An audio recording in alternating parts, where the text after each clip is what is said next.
Good afternoon, everybody. My name is Donna Feazell, and I'm your host of Donna's Edge television, radio, and podcast talk show.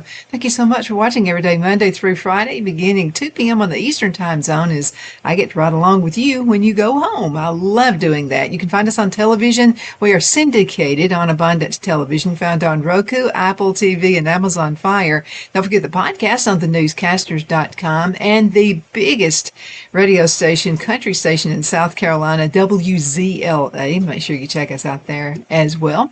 And in Alabama, you can also find us on channel 182. That's on Charter Spectrum up there, kind of between Guntersville and Huntsville. So we appreciate the avenue as well. Continue watching on Facebook. We appreciate that, and all of the social media sites there as well.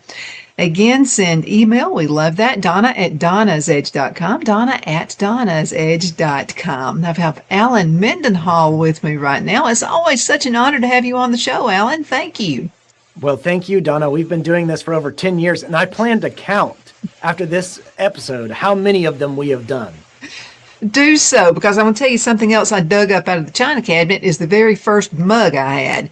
And it was called The Edge back then. That was 21 years ago. So, but I'm just using this for show right now. I'm going to carefully put it back into the china cabinet before I break it, which would be a possibility.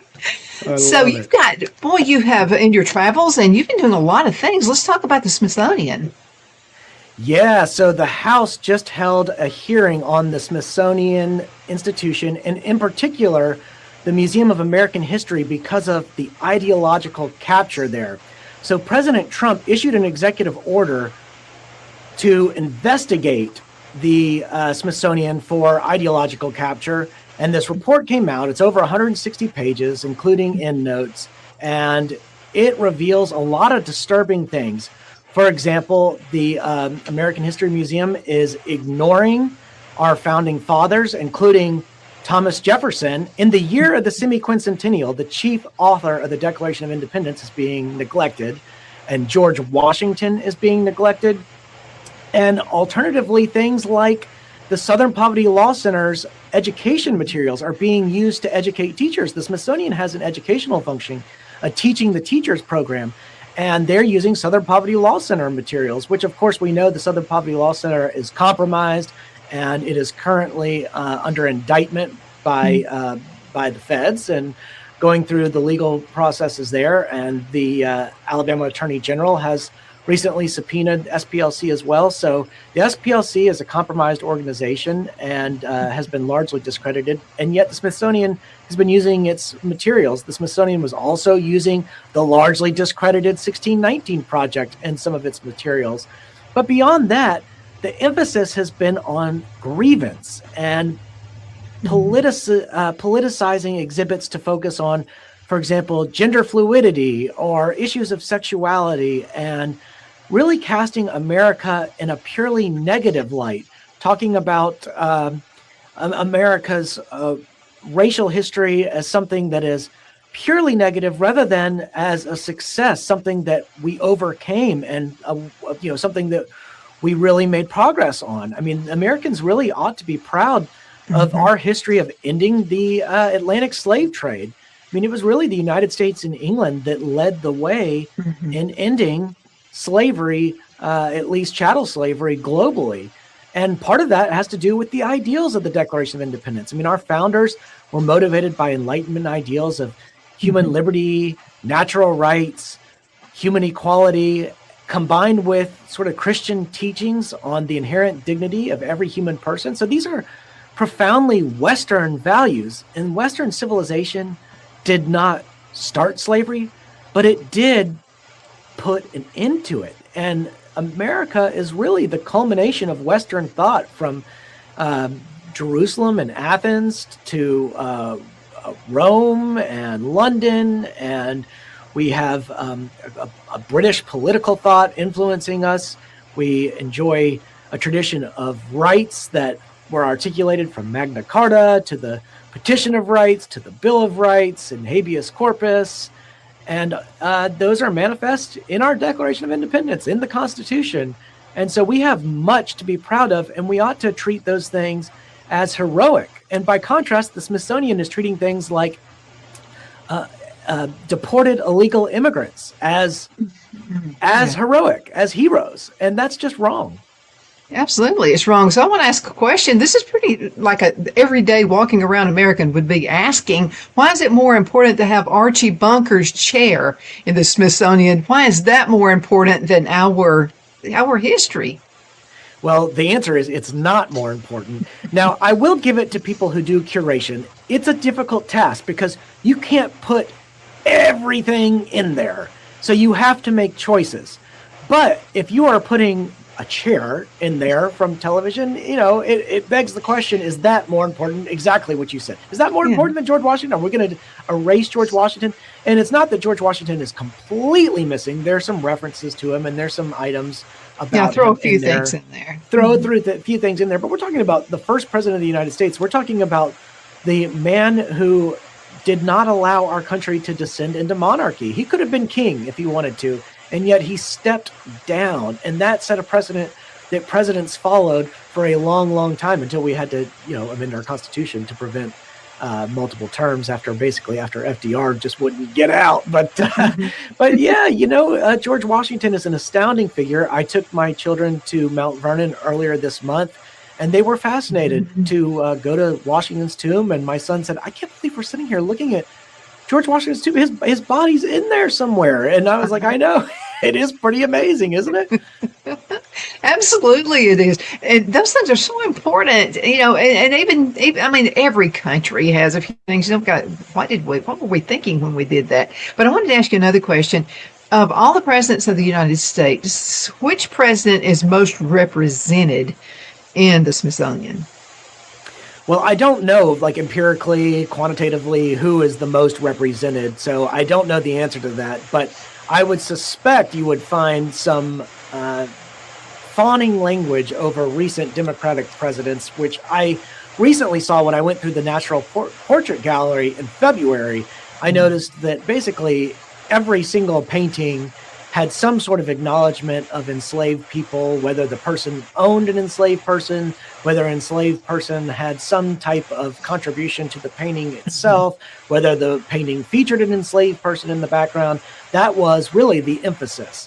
And what I think about, I think it's important to acknowledge slavery. I really do. And I actually think the president's report, the report that he ordered to come out, the investigation, it wasn't his report, but the report that was a result of his executive order, makes that point. It sort of says, look, we need to teach history in its totality. And that means including the bad things, but not making it, just bad. I like to say you teach history, warts and all, but not all warts.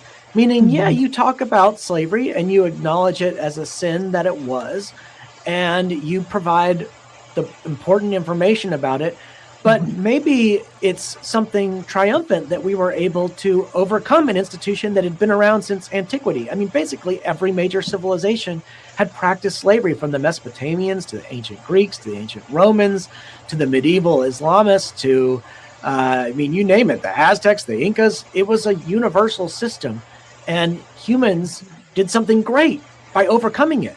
And it was in part some of those values that motivated our founders that led to mass emancipation, that led to the abolition of slavery. Again, some of those ideas being natural rights, human liberty, human equality, the dignity of every human being. I mean, these are products of Enlightenment thought. They're products of Christian teachings, and they are something that we ought to preserve and transmit to future generations. And we can't do that if we act as if those things are bad because they came from the mouths or the pens of our founding generation, which existed during slavery.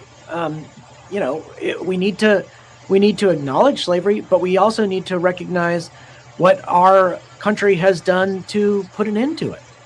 Well, I'm going to have to say this. It goes back, like you said earlier, it goes way farther back than that. I would venture to say my family did not come from the elite group. We probably were the ones who were making bricks out of dirt. I mean, I'm going to say probably. But we don't hold that. We don't go back. I'm not going to go to Egypt and say, hey, my people actually helped build this place, because, my people, my ancestors probably were the ones who helped make bricks out of dirt, out of mud, out of sod, whatever you want to say. There's no more doing that. You should be proud that we're not doing that now. Okay, every society ever in human history has had slavery, and there's still slavery going on right now. Maybe in other countries. Maybe we need to start fighting against that. Well, you're right, and China is one of the big culprits there. And if you were to do a genealogy, I'd be willing to bet that every single person, if you go back far enough, can be traced to either slave or slave owner. I think that pretty much everybody has, at some point in their chain of existence, connected to one of those categories. And that's just the reality. It's the reason why reparations, the logic of reparations, is flawed, is because everybody's probably connected to the enslaved or the enslaver at some point along the chain. I remember Angela Davis, who's a famous left-wing activist and professor, and Henry Louis Gates Jr. had her on his show and confronted her with her ancestry and said, what if I told you that you had descendants on the Mayflower, white descendants on the Mayflower? And she didn't believe it at first. She was shocked. He said, yeah, you do. You've got white descendants on the Mayflower. She could not believe it. But what does something like that say for reparations? Does that mean Angela Davis, who had called for reparations, ought to be paying them? I mean, that's one way to look at that. And so if you go back far enough, you're going to find these problematic ties. And it's best to acknowledge history and do truth and reconciliation. At some point, we have to move forward where we understand the past, we remember the past, but we don't let the past completely dictate all of our decisions going forward. That's nonsense. It's kind of like, when sometimes people get divorces, it's like the woman just holds on to it forever. And it's total nonsense. What you do is you just move forward. You have to think of your kids. You have to think of moving forward. Just like the United States, we are the kids of the United States. Let people move forward. That's the way it should be. Well, and you look at ancient civilizations that were defined by blood feuds and vengeance and violence, and it was just a never-ending cycle of vengeance. And one person would kill another person, and the families would retaliate, and then the other families would retaliate, and it just kept going and going and going. And then with the introduction of Christianity to the cultural ethos of the West, you began to see forgiveness elevated as a value. And forgiveness is wonderful because people are able to take a deep breath and say, you know what? You did something wrong to me, and I forgive you, and I can move on.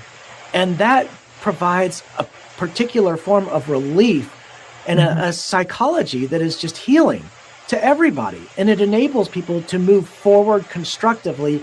And it doesn't mean that something that happened in the past was right. It doesn't correct the wrong necessarily, but it helps people to acknowledge the wrong and yet move on constructively. Absolutely. Alan, we've got to go into a commercial break. We'll return in just a few minutes. Everybody hang in there. Very interesting topic. Twin City Used Car Sales has been serving drivers in the Northeast Alabama area for years with a quality selection of late model used cars, SUVs, and pickup trucks. On top of our extensive selection and competitive prices, we offer professional auto financing services for used car buyers of all credit levels. Whether you've just begun your search or you're ready to secure your next vehicle, at Twin City Used Car Sales, you will drive away with the vehicle of your dreams. The sales and finance staff at Twin City Used Car Sales looks forward to serving you, and you can apply for financing online before your visit to our used dealership in Gadsden, Alabama. Check us out on the web at twincityusedcars.com or go by our location at 901 First Avenue, Gadsden, Alabama. We sincerely look forward to serving you.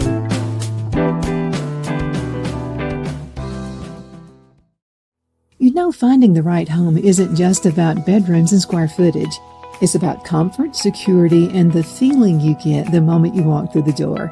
That's why so many families across Greenwood and the Lakelands area trust Jenny Ferguson with Keller Williams.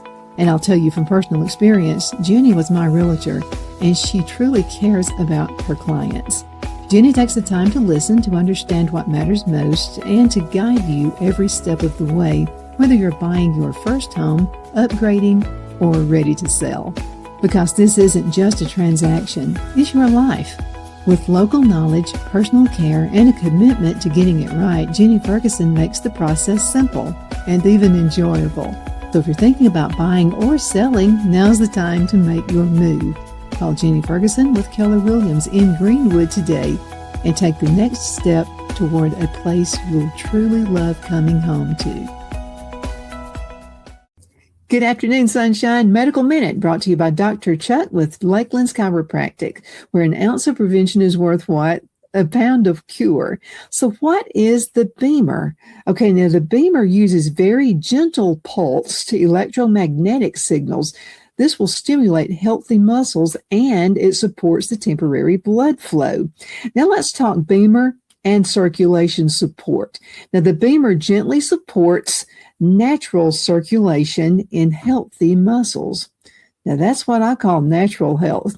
Thank you so much for watching your Medical Minute, brought to you by Dr. Chuck. You know who he's with. He's with Lakeland's Chiropractic, where an ounce of prevention is worth what? A pound of cure. I hope you have a super duper awesome rest of the afternoon. You take care.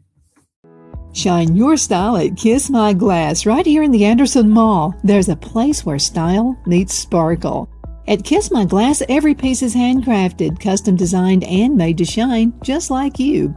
Owner Beth Gibson brings creativity to life with stunning custom tumblers, gifts, and one-of-a-kind pieces you won't find anywhere else. Look for the perfect gift or something uniquely you, from bold and glamorous to simple and elegant. There's something for every style, so stop by, get inspired, and leave with something unforgettable.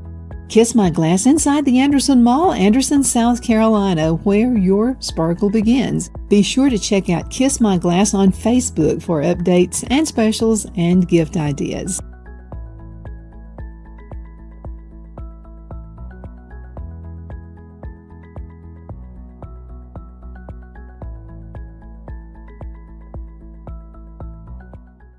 Lowe's knows that the projects you build in spring are the ones you can't wait to share. It's why we make sure you have our best deals with My Lowe's Rewards, and that you get help from people who've been there, done that. Try this.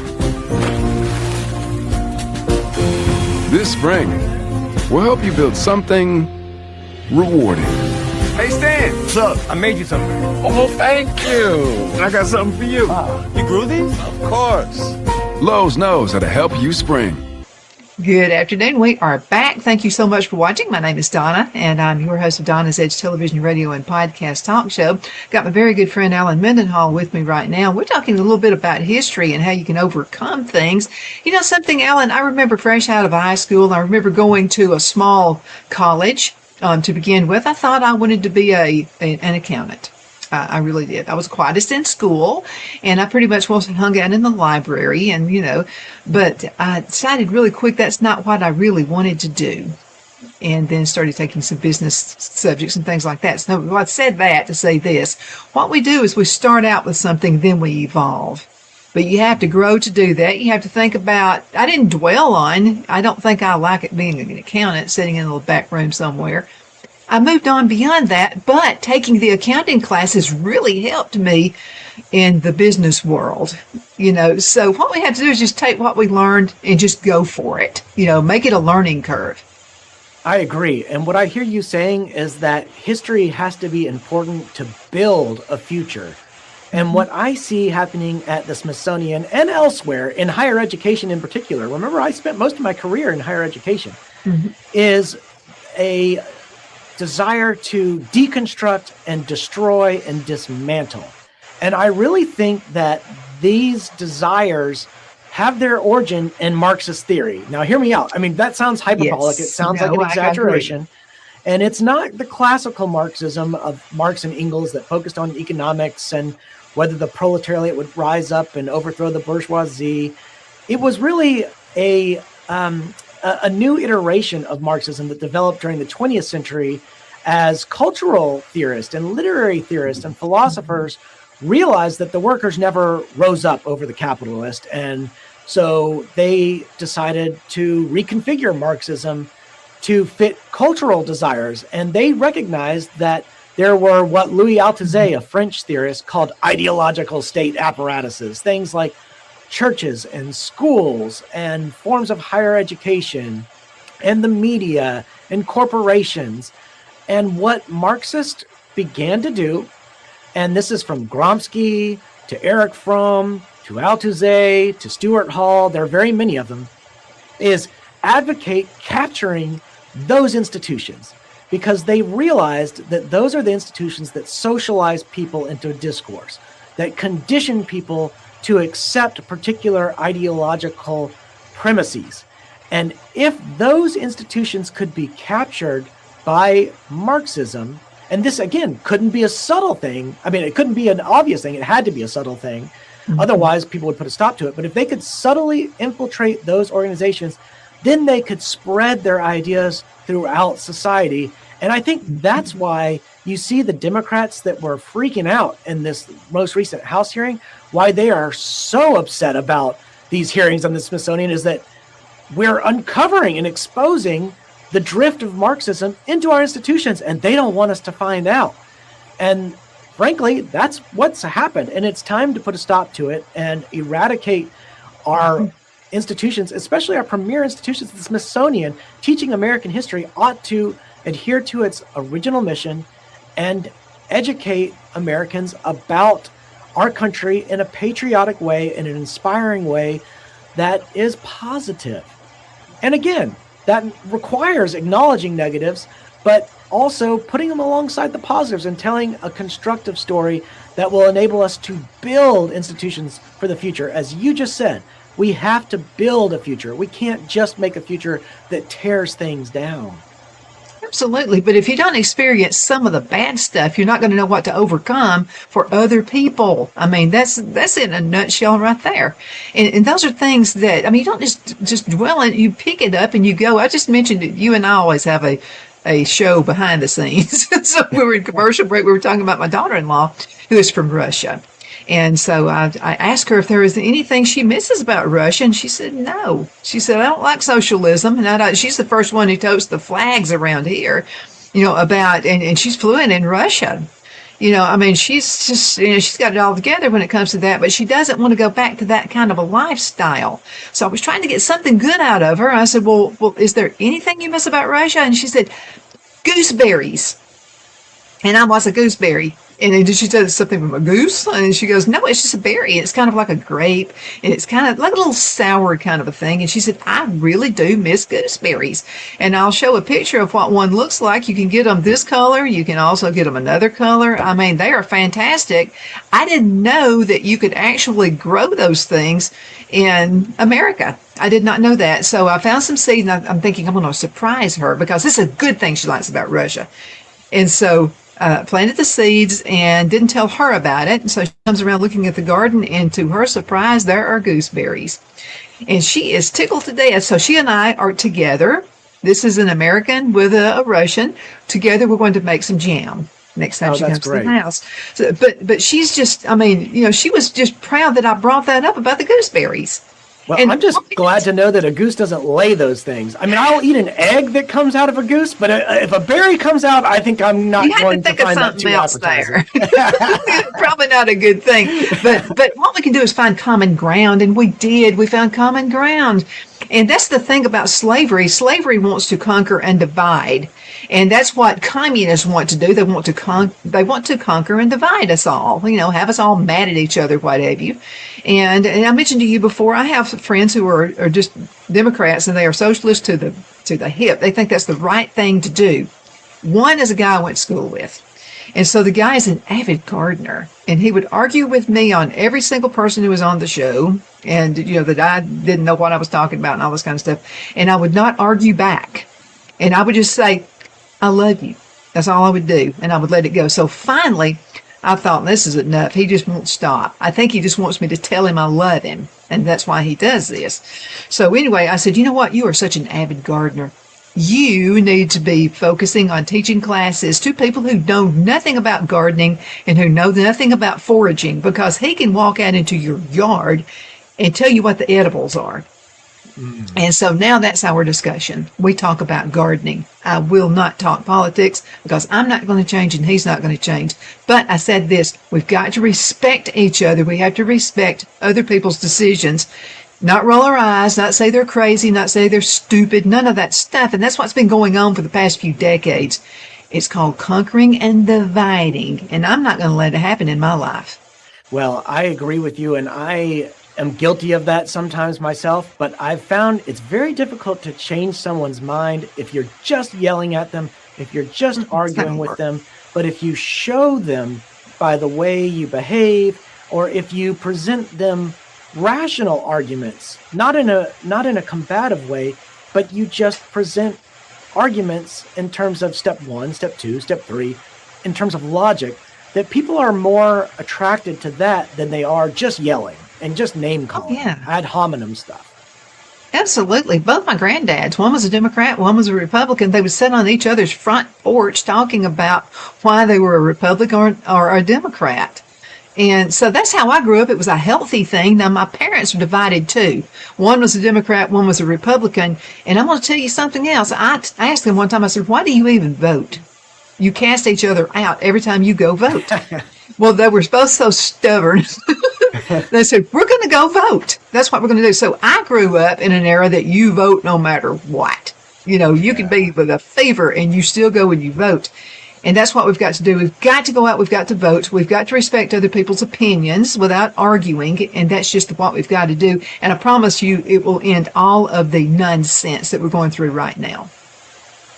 Well, I hope so. I know voter turnout has been low recently in Alabama. I was disappointed to see that. I showed up at the polls for the recent primary runoff, for both the primary and the runoff. But for the primary, for the runoff, when I showed up at the polls, I was the only voter in there. It was just me and the poll workers basically doing a Mexican standoff. I was giving them my ID. They were holding they were taking my ID, and anyway, it was, the only positive was I was in and out, but it was disappointing to see how few people cared.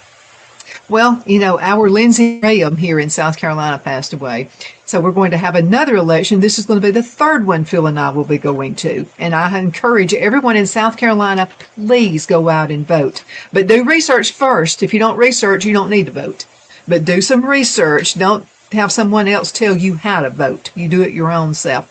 Alan, it's so good to be with you. Thank you so much for being with me on the show. What would you like to say before we go? Well, I just like to say it's been a great decade. We've been doing this for 10 years, maybe just a little bit more, and I will get you the number. Before the day is out, I'll get you the number. I'm going to go back and count how many times we've done this. You go. Again, Alan, thank you so much for being with us. And thank you guys so much for watching. We definitely appreciate it. Continue sending email. Donna at Donna's Edge, Donna at donnasedge.com. Thanks for watching. Bye-bye.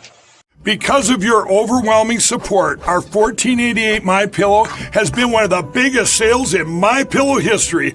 I couldn't think of a better way to say thank you than to extend our wholesale pricing through Christmas. Get a classic standard MyPillow for only $14.88. Upgrade to a queen size, just $18.88. King size, only $1 more. Get my body pillows for only $29.88. And ready? Multi-use MyPillows, only $9.88. It's perfect time to stock up for Christmas gifts for everyone on your list. Go to MyPillow.com or call the number on your screen. Use your promo code to take advantage of our wholesale pricing. including my classic standard My Pillow is only $14.88. But that's not all. I'm so confident you're going to love our classic My Pillows that I'm going to extend my 60-day money-back guarantee until March 1st, 2025. Plus, orders over $75 ship absolutely free.